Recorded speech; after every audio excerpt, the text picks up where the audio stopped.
I should ask you for. Okay, here we are. Bono stuff. Bono's Billy Buntin. I think you're my 10th guest from Brooklyn Technical High School. I clearly have kept a solid network there of good humans. And again, I posted the other day how grateful I was to get to go to that lovely high school. For anyone not familiar, one of the specialized high schools. There's a whole bunch of controversy now. They're getting rid of the entrance exam to get in, or debating that and all this stuff. And but yeah, we've been reconnected, I guess, a little bit. We had this Brooklyn Tech football group that we're doing monthly now. Billy's missed the last one, and he's getting married this month, so he's going to miss this one. Congrats, Billy. And I will shout out your proposal, which I thought I had a pretty cool proposal. I proposed on stage on Broadway at the Phantom of the Opera. I had a connection. One of my best friends plays the Phantom of the Opera. So he got me on stage, and I was going to do it in front of the audience. But we did it afterwards, on the backstage tour, and I had the violinist come in. But Billy beat me, and he works at CNN, and he got Jake Tapper, and who was the other? Wolf Blitzer. Wolf Blitzer, that guy. I minimize my CNN watching, I'll be very honest. And I just minimize all the political stuff, I'll say, across both lines. But yeah, that was very cool. So I didn't understand. Can anyone go check that out on YouTube? It was very cool.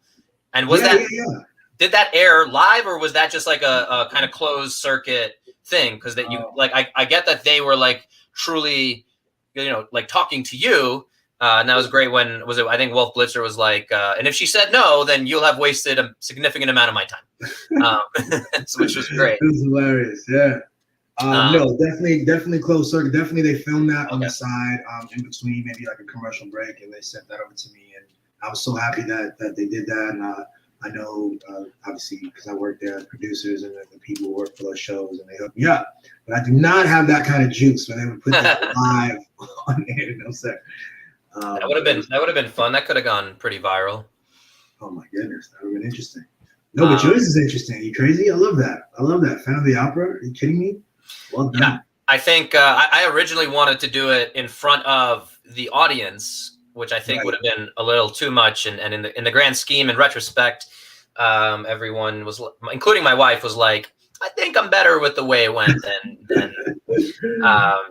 the one thing I'll say about that, I had a couple of my friends there, and it was a couple of couples that I know, and I think two out of 5 got divorced since then, which I don't know if that's a bad sign or what, but wow, yeah. Well, that's about the rate, seems like, unfortunately. Yeah. That's where my wife, sex and relationship therapist, she'll stay in business for a long time, trying to help couples avoid divorce. And as we always talk about, if we can get to you sooner, before the issues begin, before those little things build up. So I talk about that physically, aches and pains. So I did actually let's jump there. I did want to check in. We were talking a little bit before we went live. You said you're feeling good. I know I've sent you a few stretch routines and things like that, and you're saying overall you're feeling good. I would say from what I've seen, you're one of the folks I keep up with that from our high school anyway, that has stayed on top of some kind of physical fitness. I'm glad you noticed, bro. So what's been your trick, routine, motivation? Is it the fact that you have been single up till now? Yo, I'm not even gonna pretend like I'm on top of stuff like that. Obviously, I mean, when you play football, either at Tech or I went on to play. Anyway, it's I'm never gonna be that again. I mean, where I am now is just I'm trying to avoid injuries, and I'm trying to stay loose. I sit a lot, so I was just talking about this with my fiance about getting a little bench here. I have a stand-sit table. And so are you sitting right now? I'm sitting right now. Should I stand? Okay. I'm standing. I mean, I push no judgments onto you, my friend. But when I stand, I sway a lot. You're gonna see a lot of I don't mind. I mean, we're putting this on audio as well. And B, I don't know. I move around a lot. So Is that? Do you have some music going? What is that? What's that? No, that was the desk. Okay, we're good. We're in there now. I'm standing. So yeah, I mean, little things like that. That's my whole thing. Get 1% better every day. Little things like if we're on a call we're going to do this 45-minute thing here. So 45 minutes of standing, shifting around. That's your body stretching out. So that's kind of a cool thing. The other, this is a fun, I guess, historical fact. You're familiar with. You've been in enough bars, maybe in New York City. Do you know why they call it a bar? No. If you've ever seen a more old school bar, they might not have this at more new school bars, but they have a little like thing at the bottom. They have the bar where you can lean on and you have your drink. But underneath, they used to have a bar that you put your foot on, so that you can change your feet, so that basically you stand there and you're drinking for a few hours. You have that bar to lean on. So that's kind of where that name came from. And again, back then, even in the 1800s when they first came out with that stuff, they thought of putting something there so that basically it's more comfortable for multiple hours of standing and drinking. And as you get intoxicated, I'm guessing it's also useful. But anyway. Yeah, I'm sure. Way to innovate now. Way to innovate to get people to drink and stand more. So I wanted to touch on your podcast, Where Is Now, WIN. Where Is Now? I've enjoyed every episode. I missed them. Haven't had a few in a while, but I know that you guys are busy making money and things. But just again, I consider you again in a friend circle. Like, you guys talked about some very serious issues, racial stuff, a lot of stuff going on in the country. I feel like it was very needed right before the election, as there was a lot more stuff going on. I feel like everything's kind of calmed down, and I don't want to jinx it. I'm going to knock on wood. Since other than that whole insurrection thing, but other than that, it's been pretty calm. But yeah, what's going on with the podcast, and maybe talk about a little bit of what inspired you guys to start that. Thanks a lot, man. Yeah, man, is it calmer? I don't know. I think it's quieter. I think Twitter's quieter. We don't have that president there, but things are different and strange, and I think we still need to try to look at it and analyze it. And Jesse's my partner on the Where Is Now podcast. Jesse Freeston is an incredible dude. He's a documentary filmmaker, and he's traveled. He's one of these people. He went to Honduras and lived in the nation's capital, I believe, Tegucigalpa. Lived there for 3 years and became really involved in the community and came away learning a ton and put it all in this film. And we've been involved in that kind of stuff, these conversations and trying to understand the world. And we said, why don't we get together and film our conversations? Because we used to have so many good ones. And our main focus really is to try to find a person or a movement, an idea, things that we can model after. I think that's a good thing. Things that are worth replicating, worth trying to be like. And so we try to look at different things like that in history and people. And so far so good, man. Like you said, we touch on some difficult topics, but we try to do it with grace and with care, and but also honesty, So yeah. And just for the folks at home who haven't maybe checked it out, you had the Dave Chappelle one, Michael Jordan, Cardi B, Helen Keller, Rosa Parks, and Ruth Bader Ginsburg, which was, I think, right after she passed away in the fall there. And so those were some of the episodes you guys filmed or put together, and just super, super kind of, it's not even creative per se, but you guys did a fantastic job of blending these ideas, these concepts, bringing it back together, talking about a bigger picture of where we are. Where is now? Where are we? How does something like Helen Keller connect to where we are today? So again, just really, really cool stuff. Thank you, bro. Thank you, brother. Thanks to hear that, man. And anybody who's seen my logo, the bow fit with the body, which is the silhouette of me actually doing a muscle up, that's Billy's handiwork. He put that together for me many years ago, and many years ago. I think that was before I went to Dubai, so that must have been 2015 or something like that. Yeah. So anyway, but yeah, that was very cool. And Billy's just a creative dude. You're doing a lot of digital animations now. Is that the main thing? Man. And that's what you do with CNN, right? So I'm no longer with CNN. Okay. I missed that part. Yeah, I left CNN in December, or January 1st was my last day, or December, whatever the last day of December was. So you did the proposal, got that out of the way, and then so much stuff. This last 4 months have been nutty. Lots of move, and then moved up to Baltimore and all that. So anyway, lots of stuff. But no longer with CNN, and I was an editor. I was an editor producer at CNN, so I worked mostly with video footage of things.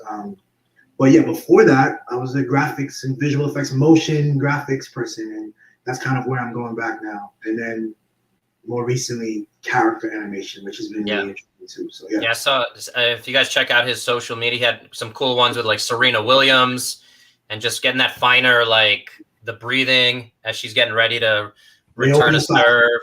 Huh? Naomi Osaka, the tennis player. Oh, that was not Serena? It wasn't Serena. Oh. But that's fine. My bad. I didn't look very closely, I'll be honest. Yeah, but it was very cool. I was looking at the the breathing and the that whole thing, and it was just very cool. The just returning that serve, focusing on that mouth movement, the eye movement, just that's again stuff that I wish I knew how to do. And I think we talked about, we have a lot of that the kind of, I think, similar brain patterns. I think that's why we've kept in touch so long. But again, very different skill sets. Where you've obviously studied all that stuff, and you have a degree in ethics, right? Is that? Yeah. Which is interesting, man. And it's so funny. For a while, so the joke is like, it's a philosophy degree. It's a master's in international relations and ethics. It's like, what do you do with that? But I find it's been really helpful to sort of make sense of the absurdity of our situation and sort of like, navigate it and figure out like what's real and stuff like that. So I find it actually surprisingly helpful in this moment. Yeah, I think, certain people are going to gravitate towards those kind of degrees. And again, you get some people from the outside like, yeah, what are you going to do with that? Are you going to be a professor or that kind of thing? Like, you spend a decent amount of money to get a degree in that. But yeah, where does it really take you? And at the end of the day, I got my bachelor's in psychology. I don't do anything in that psychology world per se, but I think taking a lot of those classes helped me in my pursuit of physical therapy and understanding behavior change, which is really the crux of what I've done. And again, shifted away from traditional physical therapy of, you go in, you hurt your knee, you go into the clinic, we'll do a little massage, we'll do a little heat stim, electricity, that kind of McDonald's version of physical therapy. And I've moved much as far away from that as possible to, again, behavior change. So how a lot of that stuff comes into play. Again, not realizing that a bachelor's in psychology might have helped me, same way that a master's in ethics allows you to make sense of the world. And now, again, as you're doing this podcast, probably serving guiding light, if you will, for that. So I think I hope so. I find that what you're saying is right, though. Like having like these different disciplines, like being familiar with things outside of this particular narrow framework, you pull things in together.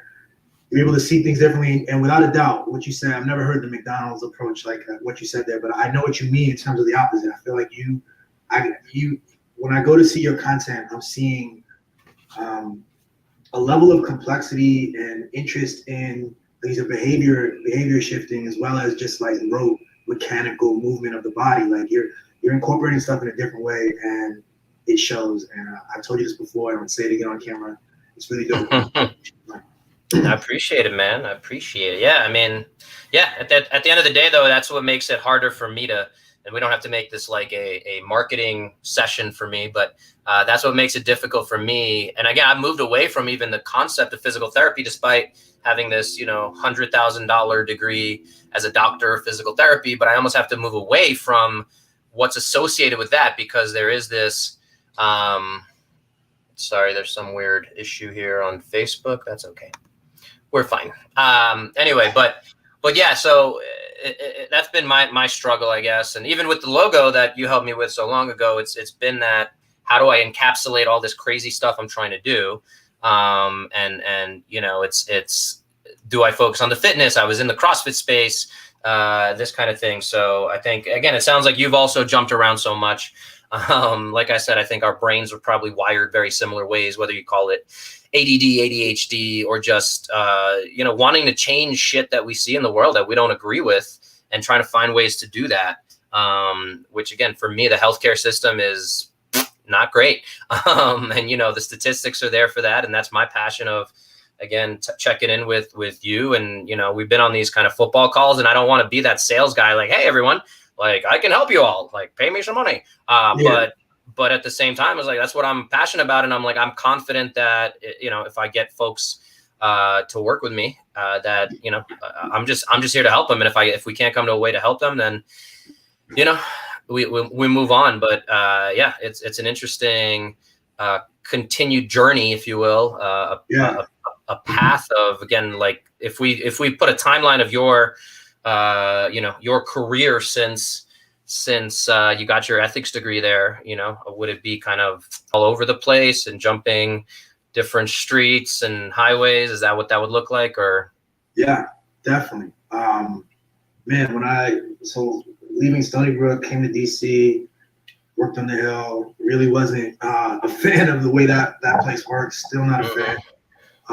Which led me into the ethics degree, honestly. Seeing how that place worked, when I first went there, I was excited to be part of this governmental system and all the stuff we learned about in the books. And instead, it's this other thing. And I was like, all right, I gotta like go back and think about how we like any of this. So anyway, from there, I was a personal trainer for about 4 years.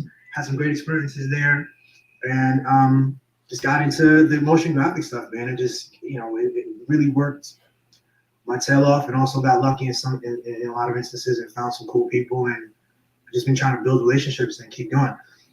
Can I just say too, something about, like, you were talking about, I don't know, just think about this moment, man. I think that the industry of wellness was always important, but I think it's increasingly so now. And I think you're right in it. What, with this global pandemic and all? Exactly. But like, so it's like, obviously there's the biological stuff, there's safety and health in the traditional sense, medicinal stuff, but there's just wellness generally, mental health, being prepared for these kinds of shocks, physical health, being prepared for this stuff. Super, this industry is getting the kind of attention I think it deserves now, because we're always on this weird, what do you think? Because I think we're always like, I think people are seeing just how quickly things can get nutty, and it's helpful to be prepared. I mean, I think it's unfortunately nowhere near enough of what it needs to be to what you're talking about. And Bill Maher and Joe Rogan have been, those are two guys I watch and listen to. And they've been expounding on this concept of, again, like, if you want to be better prepared for something like COVID that's going on now, and, the next thing, and there will probably be a next thing, hopefully not, but whatever. So again, for me, like, all these preppers who are, getting all the guns and all the toilet paper for some reason, the message comes back to, what do we know? I was actually debating on making a video because we had a recent little COVID scare here where I just moved in Superior. A few folks we know testing positive and things like that. So, and again, I feel, again, that lizard brain that most of us unfortunately are succumbed to is, I can just get a vaccine and I'll be fine. So, I need that vaccine, instead of, hey, like, let me start living a healthier life so that on top of everything else, so that I have more insurance. And that's the way I kind of phrase, again, a lot of my offering of, I'm going to help you build your retirement savings, your physical retirement savings. So when we talk about your vitamin D3 levels, which tend to be very low in the Black population. I don't know if you've had your D3 levels tested at all. I've not. And whenever I think about vitamin D, I walk outside and do the sun thing. What do you think? I mean, I'll show, I don't know if this will reach. I have this guy. So even though we have really good sun here in Denver, but we have 300 plus days of sunshine a year. Again, for those in climates more in the Northeast, like where you are, get something like this. I think it's less than $100. It's a vitamin D lamp, and it stimulates sunshine, and it's on the same spectrum. It's a 10,000 LUX. lamp. And so, yeah, at the end of the day, though, if you don't get that number tested, you're not going to necessarily know if you need more, whether you need to supplement, whether you need to go outside every now and then. But yeah, we should be getting about 15 minutes of direct sunlight every day to as much of our skin as possible. It also helps set the circadian rhythm. There's all this stuff. We don't need to go down the full lesson right now. But yeah, at the end of the day, something like that. And it's been shown that those with higher vitamin D readings do a lot better when they get hit by something like COVID. So that comes back to the fitter we are, and fitness can include your vitamin D levels. Fitness can include understanding your cholesterol. So there's a lot more to cholesterol again, and that's where healthcare is problematic in how it talks about cholesterol and puts you on a statin, which is, we get all the commercials in every football game and things like that, right? But there's a lot more to it. There's more side effects, and taking statins, in my opinion, and again, all the legal disclaimers and things like that, but taking a statin is probably worse for your health than having a cholesterol reading in a certain range. And at the end of the day, again, it comes back to let's take a pill rather than let's look at what you're eating and let's get you to eat better food, because that becomes more of a whole thing of complications. And, this guy says I should never eat meat, and this guy says, I should only eat meat. And so it gets very confusing. So anyway, I don't want to. What do you think about that? What do you think about like the proliferation of just information, sources of information now? I remember, when WebMD really first started. This was, in my mind, I wonder how you feel about it. It's a fairly legitimate source for medical information that I can kind of do on my own. But I remember going to my doctor and kind of telling him what I thought, based on what I saw on WebMD, and he kind of told me, his thoughts on this. Now, WebMD, that's even just the beginning. It's exploded now. There's all these people with all these incredible things to tell you. And I feel like someone like you, because I feel like that way on the political end, political end in the philosophical space. It's like, whoa, what is that? I feel like you probably see this stuff and go, what? You see a bunch of information that's less than stellar, I'm guessing. Yeah. I'll give the most blatant example of exactly what you're talking about. The film Game Changers that was on Netflix. Have you seen that one? No. Good. Don't waste your time. It's again like what you're talking about, and again, super interesting when we talk about political stuff, and the spread of misinformation and fact checking. But again, the film Game Changers basically made the argument that a plant-based diet is superior to being a meat eater. And they use examples of a guy like Nate Diaz beating Conor McGregor in a fight. And because Nate Diaz is plant-based, they don't mention that he eats fish and eggs, whatever. They don't mention that, the surroundings of that fight where Conor McGregor was supposed to fight. I don't know who the other guy was, but he was in a higher weight class. The other guy got injured, so McGregor had to cut weight. And so in like 2 weeks, he cut 15 pounds. So he was probably not in his peak condition, and he's a little, cocky. So he's like, it's fine. I'll and he got knocked out, but then they had a rematch and he won anyway. But they used that one little thing, and we call it cherry picking of the data. Exclude this other information. Exactly. So, but like for that film specifically, I couldn't even finish it initially because literally every single scene and every single little vignette that they showed was this pseudoscience that I think you're alluding to a little bit. And they're doing it to manipulate the information. They had 3 NFL players, and one guy is a vegetarian, or again, plant-based, and he's eating a burrito that has beans and rice. The other guys are eating burritos that have chicken in it. They take their blood out and they show that it's cloudy blood with the chicken. And it's like, well, that, again, visually, storytelling wise, it's James Cameron was behind that, Arnold Schwarzenegger, Jackie Chan. So visually, again, it's like very compelling. And I've had so many people be like, I saw that Game Changers thing. I'm ready to like be plant-based because it's clear that, it's a thing. So that's where it's up to me as somebody who understands the science, and the science is very tricky and research is very tricky. So in physical therapy, again, like, how do we treat your back pain? 80% of people have back pain. The methods for treatment of back pain are significantly all over the place. And again, you can go, and we talked about this McDonald's cookie cutter thing. The reason that that still exists is because to some extent it works, but it's so far from ideal. Again, I look at a lot of things in the healthcare system, and again, you kind of triggered. This is one of my obviously passionate freaking things. And I'll get back to like the WebMD because I feel like I'm deviating a little bit from your question. But what I'll say again is that McDonald's approach to kind of physical therapy, again, it kind of works. But when I see some of these things, again, I just moved out here to Colorado, and I found a new client. Did some networking, got connected to this chick, and she's had pretty significant neck pain and a few other types of pain for a while. No, very few people in the medical system, possibly because the research is not as strong as it needs to be. And again, a lot of that, and there's just not a lot of money behind it. So that's the other part to what you're talking about, the WebMD thing. It's a lot about protecting and kind of giving your simplest answer. So if you go to a general practitioner and you're like, I have this knee pain, what are they going to say? They're going to, okay, you can take this pill. Maybe you can go to physical therapy. And again, that unfortunately is not even very highly regarded in a lot, as much as we think it should be. Like there's a whole campaign that we push that nobody knows about because we're terrible marketers, called Get PT First. So in most states, if you sprain your ankle, you can go see a physical therapist, and you're probably going to save a lot of money on MRIs, x-rays, going to see your general practitioner, going to see an orthopedist, all these extra steps. So you can save a lot of money there. Anyway, you got me on this little path. No, it's fine. I think you're touching on, I'm sorry, something that's really interesting to me is like,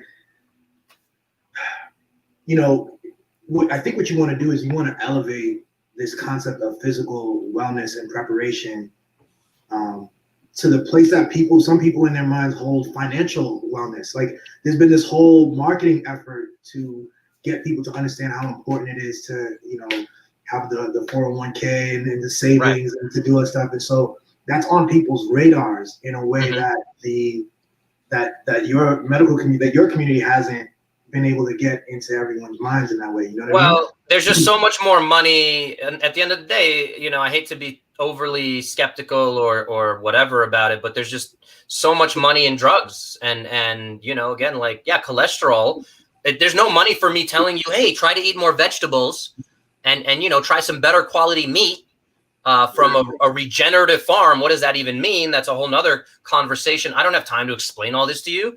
You're overweight, you eat like shit. Here's a pill that's going to help you manage that. We see this with diabetes. People who are diabetic, it's usually because they had too many spikes of insulin. And so what do? Instead of saying, hey, maybe we should try to have you have less cake every day, it becomes, here's something you can take whenever you want cake. And it's mind-boggling. Unfortunately it works, to some extent. It allows you to keep living life and keep being this version of yourself. And most people aren't happy with it. But again, now we're talking about mental health and all this stuff of like, how happy are you with that? And again, people ask me why I work out so much. It's so that my 90-year-old self can run around, can not have to deal with, canes and being in a wheelchair and things like that, and not being able to, go to the bathroom by myself, things like that. So what I was going to say, though, again, it's similar to the, like, if you're overweight, just eat more vegetables, eat a little better, eat less crap, eat better things. What I was saying about this girl I met out here, nobody's ever looked at her scars. She's had scars on her head.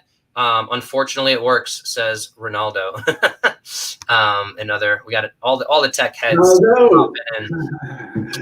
Unfortunately, it works. So, but yeah, what I was going to say, no one's ever looked at her scars. No one's worked with her breathing. And again, she's very stressed out, type A. So she lives up here. So again, the first thing I look at on people is breathing. And again, like, I can't get someone to pay me $500 to help them with their breathing, but I can get people to pay me if, you have back pain, let me give you a few exercises or stretches to get you out of back pain.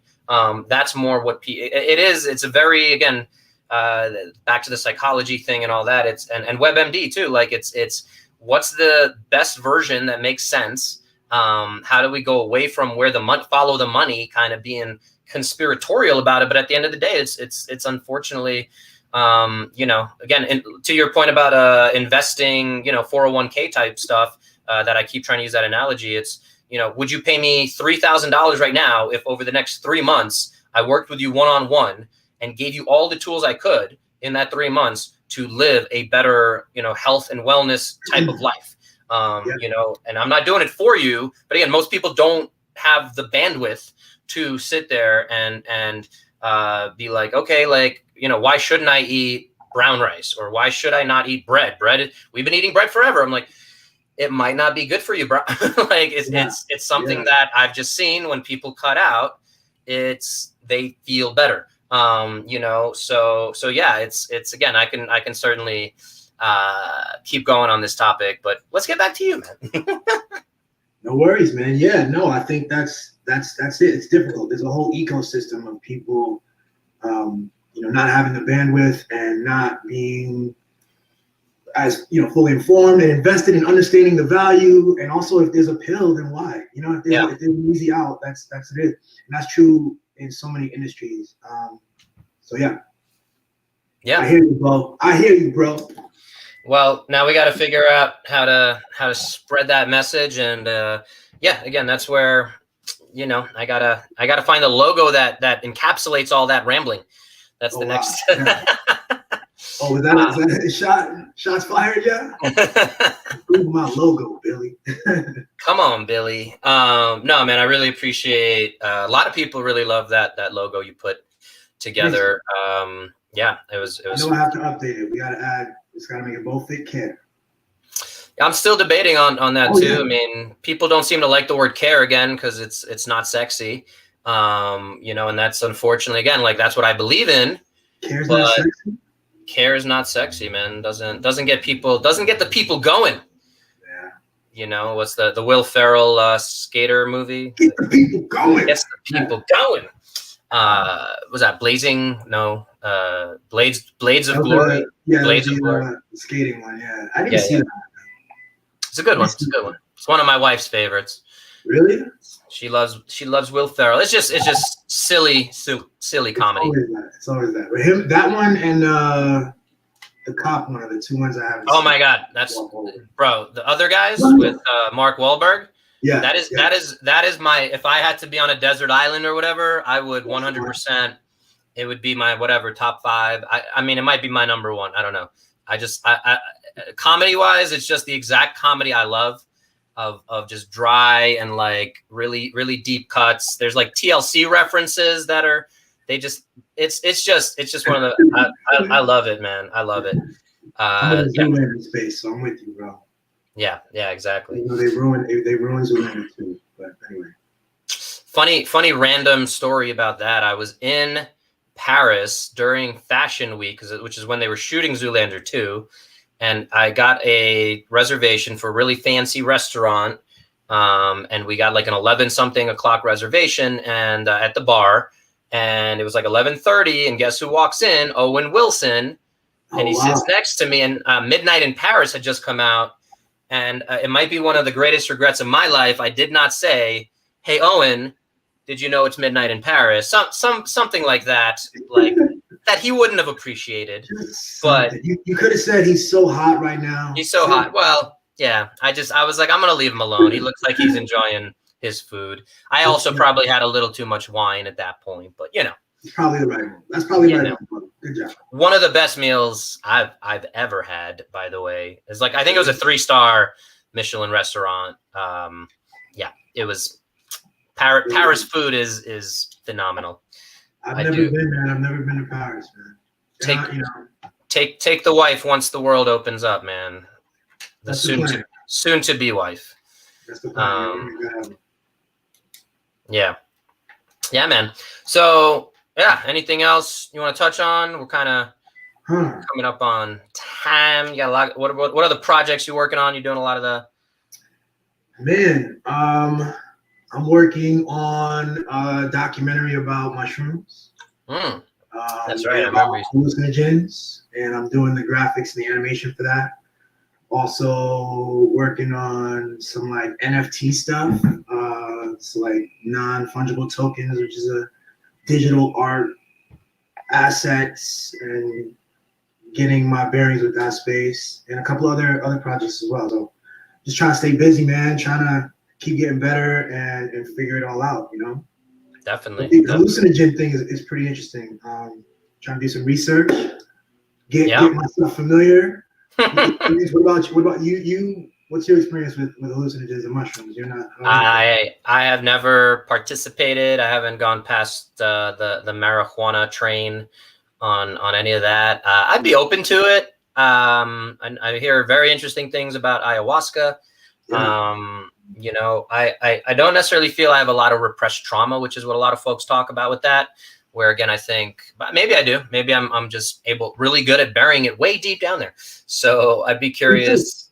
Yeah, I'd be curious what comes out of that. But yeah, again, I've seen a lot about it. Tim Ferriss talks about it a lot. There's a lot of academic stuff. And again, unfortunately, so many people have trauma, and we don't have fantastic solutions for them. So it's very exciting that, you know, this taboo-ish thing is getting a lot of press, and guys like you are bringing even more to it. Alex, yeah, I think Figgy just sent an article link about that. Thank you, Figs. I think the trauma angle is interesting because that's kind of the more prominent angle. The way I look at it really is like, you know, even for those who, you know, where trauma is not the first thing, it's like, I only had maybe 3 or 4 experiences with it, but I think it's helpful in pulling, and this is something that I think I bought a lot in terms of, you know, psychology and identity. It pulls you out of a lot of assumptions. I think a lot of the natural, this is just me being a lay person trying to explain it, like the natural connections that occur reflexively between like our experience in the brain, that allow us to kind of just reflexively act the way that we think we are acting ourselves, whatever that means. It pulls you out of that and gives you an opportunity to potentially try other things, which is why I think it manifests that way, where some people can end up quitting habits like smoking that they've been doing for 30 years. I think so. I think the benefits haven't even been touched on yet because of all the stupid legal stuff. Yeah, and again, I do think you know, there's a lot of potential there, and hopefully we do start to see. And it's been used for thousands of years in different cultures, societies, things like that, right? So you know, there's just that kind of, like you said, taboo to it that hopefully we can overcome soon. And as the research gets there, you know, at this point, I don't know if it's going to come down to a company being able to make a lot of money on it, or, you know, that's when it'll have that critical mass point of jumping into the mainstream. Again, guys like Tim Ferriss and Michael Pollan has been on top of that. I'm wondering if the article, I don't think we can use that article you sent, Figgy, if you're still watching there, but it's a New York Times article from March 18th, an opinion piece, something about Oregon psychedelic therapy. So I'm going to say it here. If you should be able to Google that if you can't use that direct link.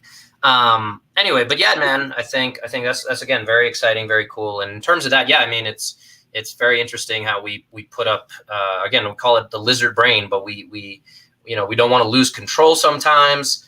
You know, we have all these different things going on in our neurology, how our brain works, and again, a lot of that can be related to some kind of trauma or just wired patterns, the way that the brain gets wired from different experiences. That again, super interesting, and understanding how again, not having experienced it myself, I don't know, you know, I can't speak too much to it, but my understanding of it is, yeah, it's different ways that we can, yeah, I mean, whether it's with mushrooms or ayahuasca or one way or another, I do think I think it's amazing, this concept of the wiring and the rewiring, and, you know, trying to hack and figure out how to get best results, you know, best self-defined results, is really interesting to me, and that includes the physical. I mean, you know, that's why, you know, going back to the shit that you do, you know, but that's all. But I love that stuff. So I mean, that's you want to get into some passions, man. I get really excited about the idea of like figuring out, you know, what we're perceiving and how it affects our feelings and how it affects our energy, how it affects our choices. Yeah, I guess I don't know where else to go with that. That's all right, man. Yeah, there's a lot there. But yeah, we can leave it there, and let everyone know where they can find you if they want to look up what you're up to on the Instagrams and all that. Yes, I'm on Instagram at billy.buntin. The website is billybuntin.com. The podcast is the Where Is Now podcast. I can't believe I'm just plugging my 3 things. This is actually my first interview, by the way, bro. This is pretty interesting. Doing this little ending, spiel is interesting. Yeah, all over that stuff. Check out the podcast. I think you'd really love it. And thanks for having me on here, bro. Appreciate you. Yeah, man. Definitely my pleasure. Hopefully folks got something out of it. Feel free to reach out to me, Billy, subscribe, like, share, comment, smash that like button. Smash that like button, man. All right, guys, we're going to sign off. Billy, you can stay on. We'll chat a little more. And hope everyone's getting 1% better today. And we'll talk to you soon.